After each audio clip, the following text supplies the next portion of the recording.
Assalamualaikum Ustadz Arif. Waalaikumsalam warahmatullahi wabarakatuh. Ya, bagaimana kabarnya Ustadz? Alhamdulillah. Oke.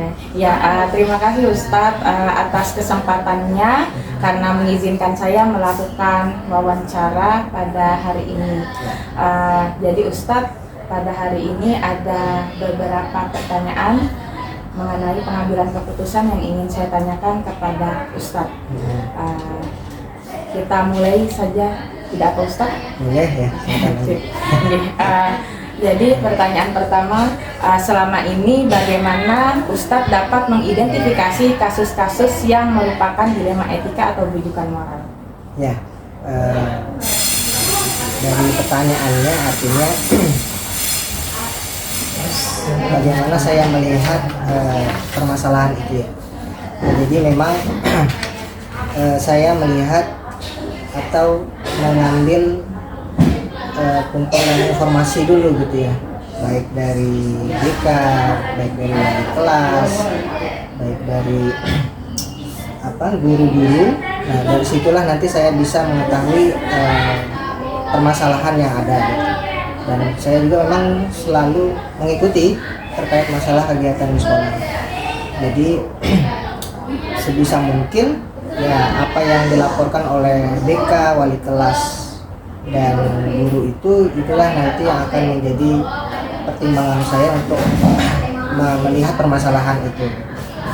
Apakah dia termasuk dalam dilema etika ataukah masuk ke dalam rujukan moral. Berarti tadi Ustadz langkah pertama adalah melihat dan mengambil informasi dari BK, walas, guru, serta mengikuti sendiri kegiatan-kegiatan di sekolah sehingga Ustadz dapat menentukan apakah ini dilema etika ataukah rujukan moral. Ya, kemudian Ustadz, bagaimana Ustadz menjalankan pengambilan keputusan di sekolah, terutama untuk kasus-kasus di mana ada dua kepentingan yang sama-sama benar atau sama-sama mengandung nilai kebaikan? Ya, jadi memang kalau kita lihat dari permasalahan yang ada, saya tidak mengambil keputusan itu sendiri dan secara langsung. Pasti kita harus mencari informasi dari masalah tersebut ya. Jadi memang kita perlu mencari informasi dulu kepada BK, kepada guru, wali kelas tadi itu, sehingga kita tahu seperti apa nih kejadiannya gitu. Sehingga kita sudah tahu informasi-informasi awalnya, maka kita harus mengkonfirmasi hal-hal tersebut kepada yang bersangkutan gitu ya, yang bersangkutan. Sehingga di situ nanti bisa saya ngambil keputusan. Jadi memang keputusan yang kita ambil adalah mempunyai manfaat yang lebih besar. Karena kenapa dikatakan seperti itu, kan kita pasti mementingkan peserta didik kita ya. Otomatis kita harus lebih mengedepankan kepentingan mereka daripada kepentingan sekolah kita. Tentu pasti kita melihat dari berbagai pertimbangan-pertimbangan ya, yang memang kita harus mengambil pertimbangan itu kalau bisa gitu ya, kalau bisa sama-sama menguntungkan, baik dari pihak peserta didiknya maupun pihak sekolahnya. Jadi memang itu perlu melihat sesuatu yang lebih kompleks gitu ya, dari berbagai informasi. Begitu Ustaz. Berarti kalau dari jawaban Ustadz ini, pertama Ustadz tidak mengambil keputusan sendiri. Jadi Ustadz mencari dulu informasi dari BK, guru, serta walas, kemudian melakukan konfirmasi kepada yang bersangkutan, kemudian bisa mengambil keputusan untuk mengambil keputusan yang dimana itu berpihak kepada siswa seperti itu Ustadz ya. Tapi juga bisa kita pertimbangkan agar keputusan itu baik untuk siswa dan juga baik untuk sekolah gitu Ustadz. Oke. Kemudian Ustadz, yang pertanyaan ketiga, langkah-langkah atau prosedur seperti apa yang Ustadz lakukan selama itu? Ya, jadi kalau mengambil langkah-langkah itu ya itu tadi sama seperti sebelumnya saya jelaskan ya, langkah-langkah yang dilakukan adalah kita mencari informasi dulu terkait masalah tersebut. Jadi tidak bisa langsung kita tanyakan ke yang bersangkutan, memang kita harus perlu mencari informasi dulu sehingga apa yang informasi kita dapatkan itu jelas dan jadi bisa dipertanggungjawabkan juga gitu ya, karena memang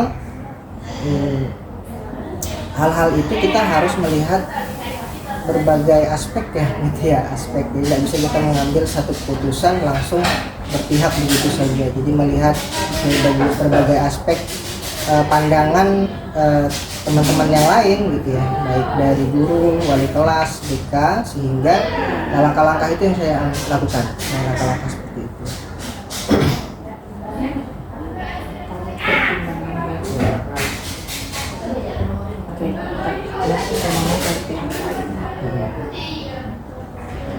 Jadi untuk langkah-langkahnya, pertama Ustadz mencari informasi dulu agar bisa mendapatkan informasi yang bisa dipertanggungjawabkan. Kemudian Ustadz juga akan mempertimbangkan aspek ataupun pendapat-pendapat dari pihak lain, baik itu dari guru, BK ataupun walas. Untuk yang selanjutnya Ustadz, hal-hal apa saja yang selama ini Ustadz anggap efektif dalam mengambil keputusan pada kasus-kasus dilema etika? Hal yang efektif ya, kalau melihat hal yang efektif otomatis ya kembali lagi kepada hal-hal yang seperti tadi itu yang saya jelaskan, karena yang saya lihat hal-hal apa langkah-langkah itu sudah efektif dilakukan. Jadi memang kita perlu mencari informasi gitu ya, mencari pendapat dari berbagai pihak gitu ya, terus mengevaluasi keputusan yang ingin diambil gitu. Jadi hal-hal itu sudah bagus kalau diterapkan gitu. Jadi kita memang nggak boleh mengambil keberpihakan kepada siapapun, kita harus melihat dari sisi pandang yang sangat luas sekali gitu. Melihat sisi pandang yang sangat luas artinya kita perlu melihat pandangan-pandangan dari yang lainnya, sehingga pada akhirnya ya tetap nanti kepala sekolah yang memutuskan dari berbagai pertimbangan-pertimbangan yang ada.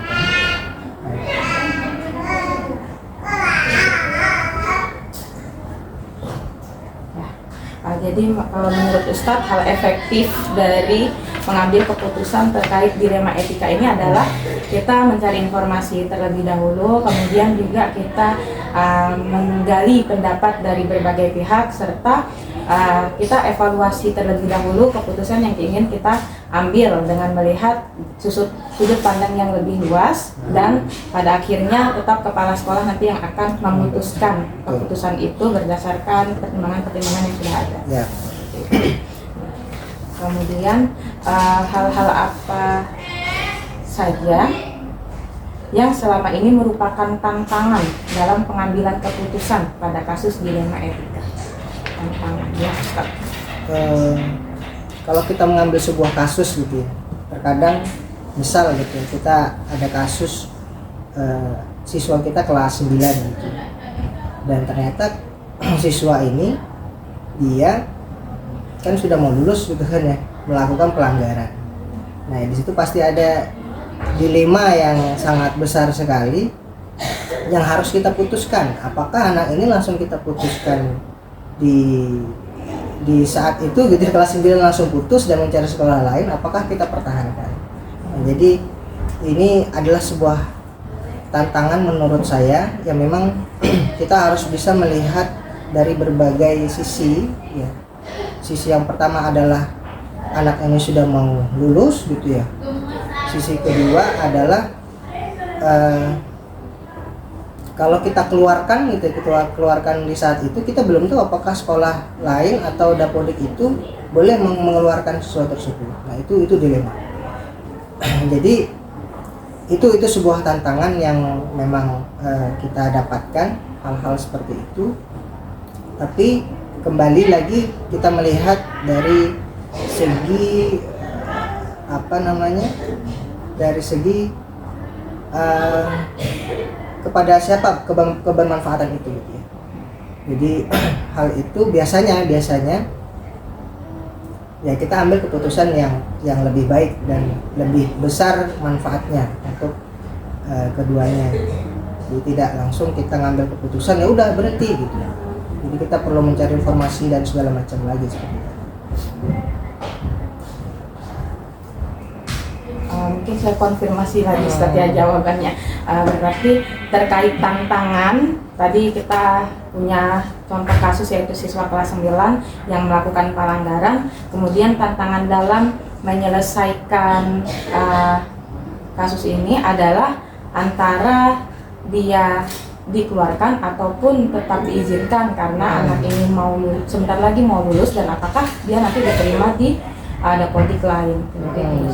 Jadi kalau bisa dilihat tuh antara dua, yang satunya dia melanggar keputusan, melanggar peraturan, tapi juga ada rasa kasihan dari pihak sekolah tentang masa depannya si anak ini.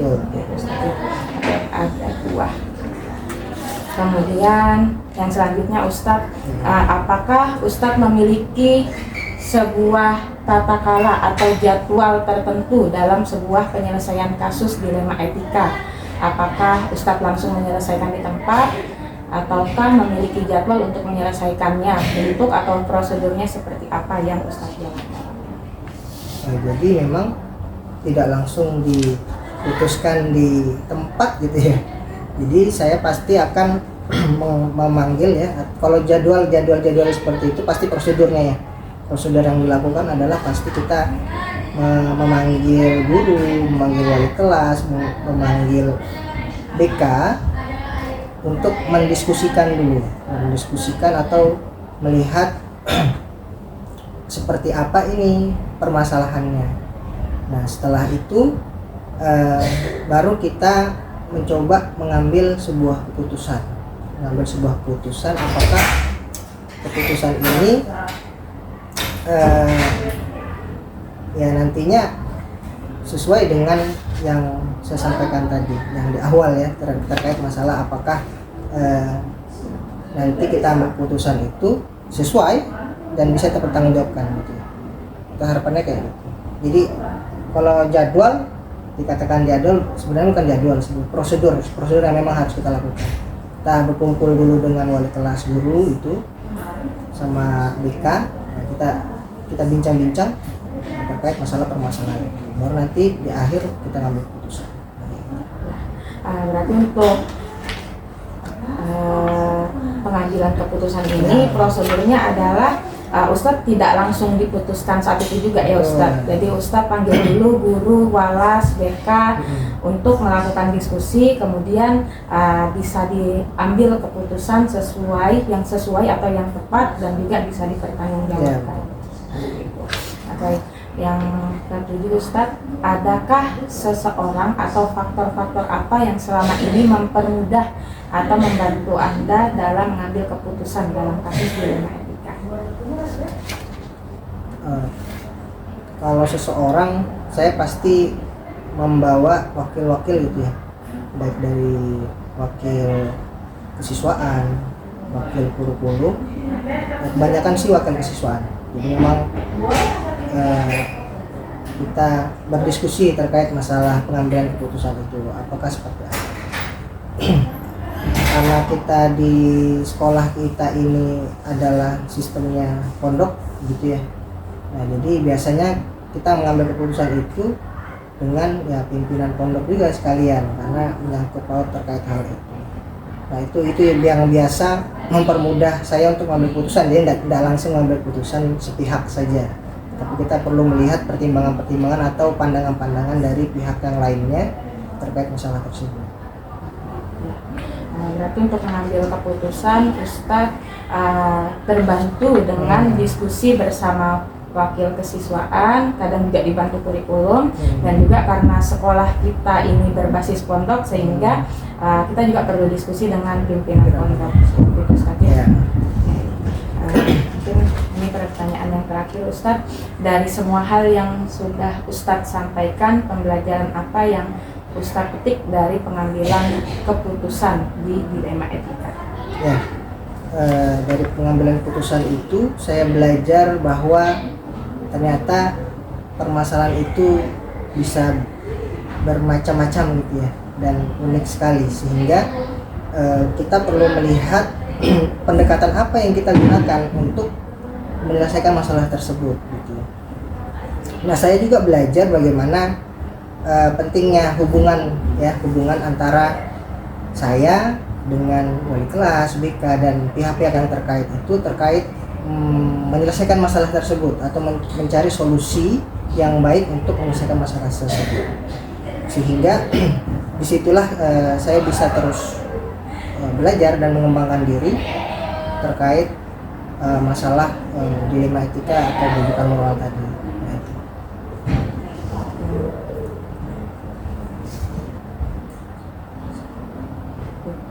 Jadi terkait pembelajaran yang Ustadz dapatkan, yaitu permasalahan itu bisa beragam, bisa bermacam-macam, dan kita perlu melihat pendekatan apa yang sesuai untuk menyelesaikan masalah tersebut. Selain itu, pembelajaran kedua yang bisa Ustadz petik dari sini adalah pentingnya komunikasi dengan BK, walas, guru dalam menyelesaikan masalah-masalah yang ada. Itu saja.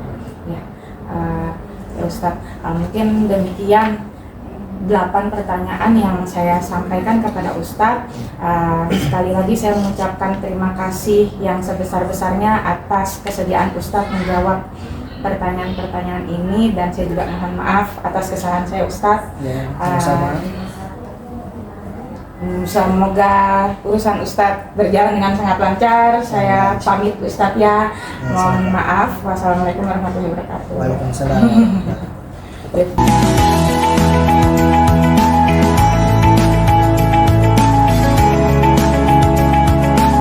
Ya, assalamualaikum warahmatullahi wabarakatuh, Ibu. Waalaikumsalam warahmatullahi wabarakatuh. Ya, Ibu, bagaimana kabarnya Ibu pada pagi ini? Alhamdulillah sehat, Ya. seperti yang hangat.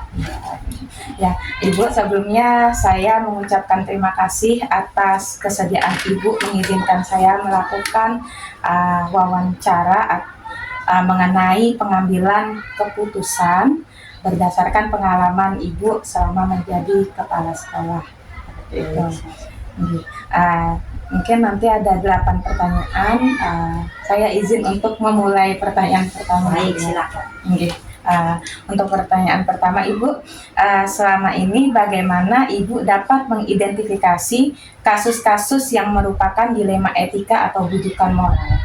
Ya, kalau di sekolah itu ada banyak permasalahan, tapi yang mengarah kepada kasus-kasus yang merupakan dilema etika atau rujukan moral itu kita perlu identifikasi dulu permasalahan yang terjadi apa, siapa yang terlibat, dan kemudian kita sharing dengan semua guru ya terkait permasalahan yang muncul di sekolah. Kita sharing. Ya, jadi Ibu melakukan identifikasi dulu, Ya. Bu, ya, kemudian melihat juga siapa yang terlibat, lalu melakukan sharing dengan Baik. pihak sekolah. Ya, seperti itu. Ya, kemudian Ibu selama ini bagaimana Ibu menjalankan pengambilan keputusan di sekolah Ibu, terutama untuk kasus-kasus di mana ada dua kepentingan yang sama-sama benar atau sama-sama mengandung nilai kebaikan. Ya, memang untuk mengambil keputusan yang sama berarti itu kan pilihan ya. Ibu tidak bisa bekerja sendiri. Ya, tentunya itu disampaikan ke forum rapat guru. Kita sampaikan permasalahannya berdasarkan identifikasi permasalahan tadi. Nah, kemudian kita di situ bisa tukar pendapat, musyawarah untuk menyamakan persepsi bagaimana kita bisa melakukan pengambilan keputusan terhadap masalah ini. Menyamakan persepsi.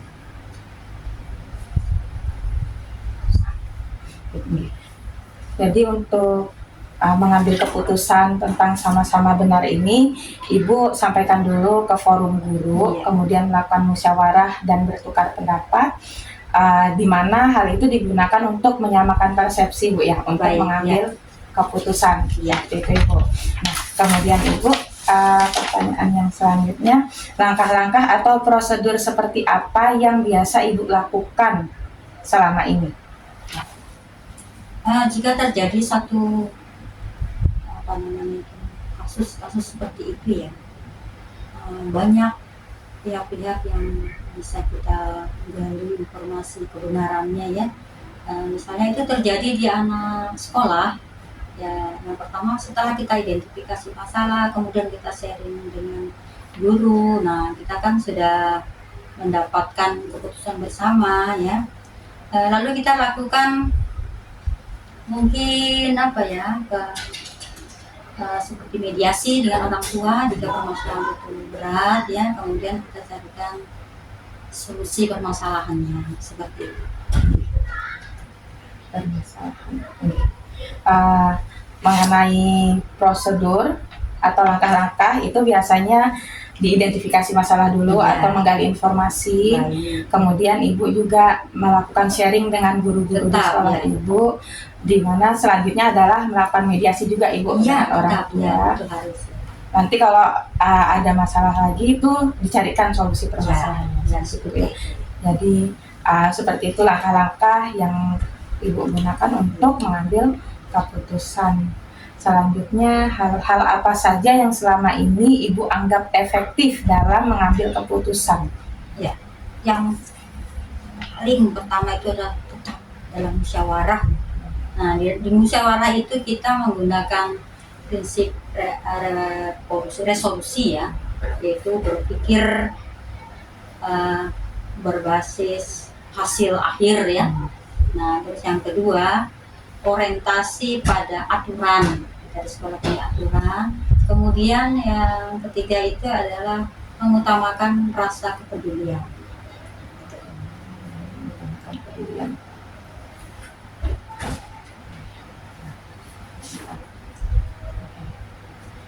Jadi kalau mengenai hal-hal yang Ibu anggap efektif itu pertama harus dilakukan dalam musyawarah. Nah, dalam musyawarah. Di mana di dalam musyawarah ini ada prinsip resolusi atau dia berpikir berbasis yang mana dia berpikir berbasis hasil akhir, orientasi aturan dan juga mengutamakan kepedulian. Ya, Gitu. Nah, kemudian yang kelima, hal-hal apa saja yang selama ini merupakan tantangan dalam mengambil keputusan pada kasus-kasus dilema etika?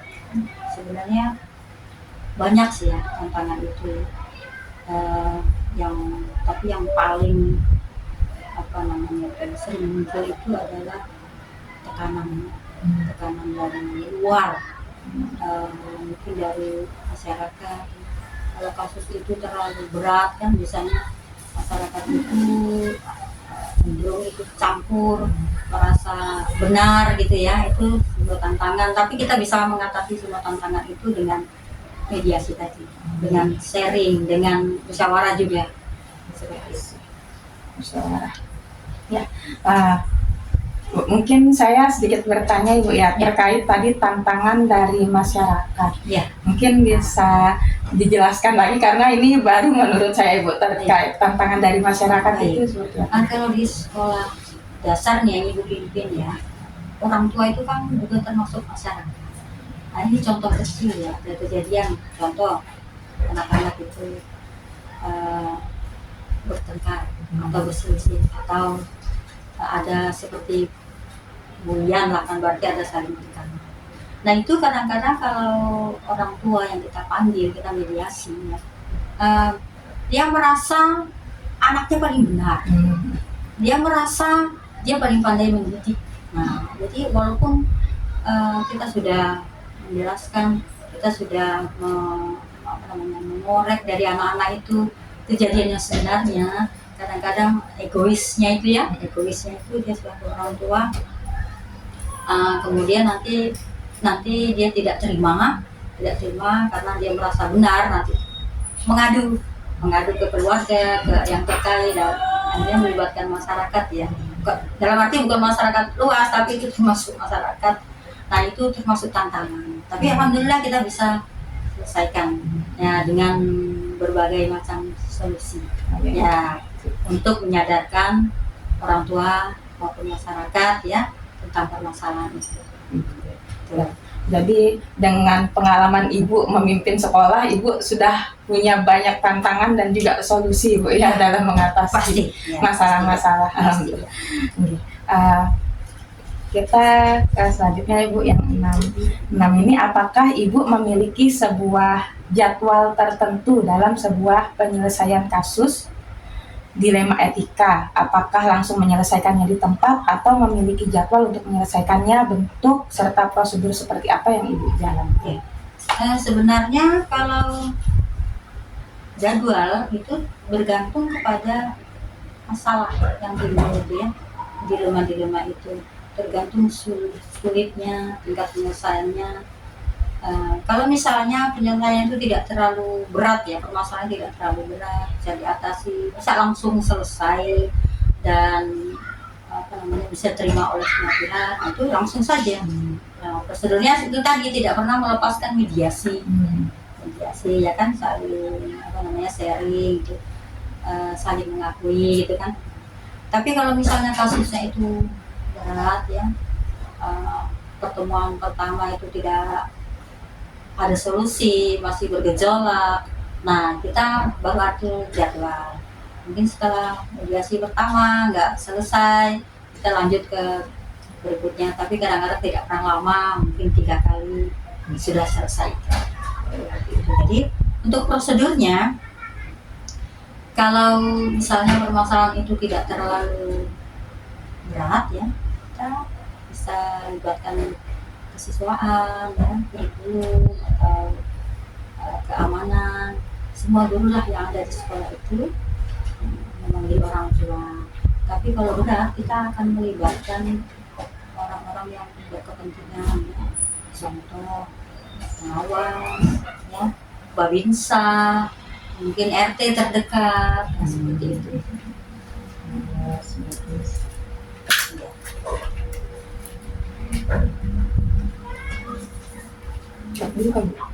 Dekat juga. Ya, jadi terkait jadwal dan juga prosedur dalam menyelesaikan masalah dilema etika ini tergantung berat atau tidaknya masalah tersebut. Ya, itu.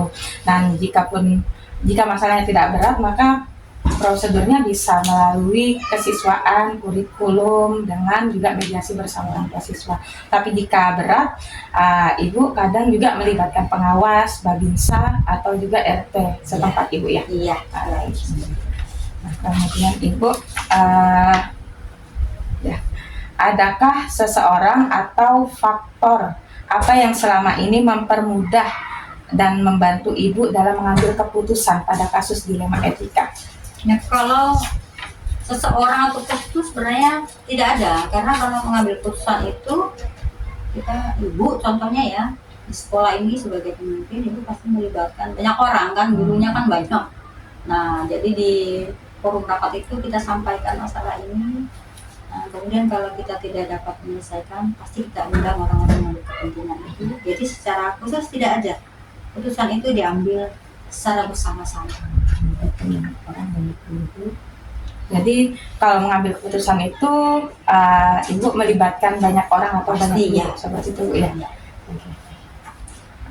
Kemudian mungkin yang terakhir Ibu, dari semua hal yang telah Ibu sampaikan, pembelajaran apa yang dapat Ibu petik dari pengalaman Ibu mengambil keputusan dilema etika? Ya, pembelajaran yang terkait dengan permasalahan dilema etika itu banyak sekali. Misalnya kita ditantang untuk menyelesaikan masalah yang mudah ataupun yang sulit ya, kemudian kita terbiasa untuk dapat menemukan solusi, kemudian ada kebersamaan, sharing, dan tetap mengutamakan musyawarah bersamaan.